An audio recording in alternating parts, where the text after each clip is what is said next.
You jostle that spike, you can bleed out. We'll have to do it in the OR. Dad? Dad, can you hear me? No, Dad!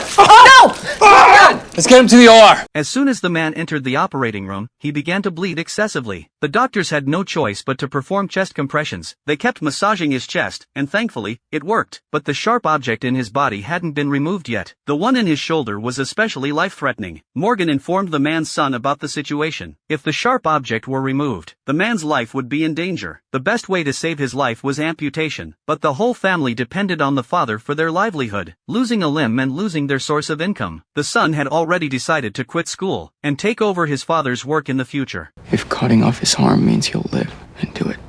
That's what he would want. Just as the doctors were preparing to schedule the surgery, Dr. Park rejected this decision, because he had also been a father, and letting the son drop out of school was something the man wouldn't want. The future Lalo spent building his son would disappear. You're confident you can save his arm? Very. Then let's do it. Before the surgery, Dr. Park told the boy that they had changed the plan. He believed they should take the risk to save the man's arm. The boy was unhappy with his decision. He hasn't taken a weekend off in 6 years. He wears old clothes so I can have new ones for school. He's given up his whole life to make sure I'm just trying to help him, and You did. You gave us the information we needed. right. Soon, the surgery resumed, but immediately, the man's vital signs changed. The instruments showed that the man's brain was deprived of blood. It was suspected that a clot had formed. Nears.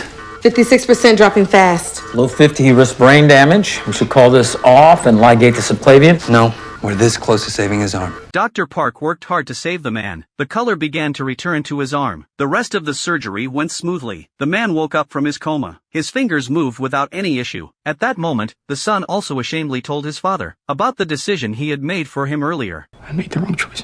Mijo, whatever you did, you were there for me. I'll never be so proud of you.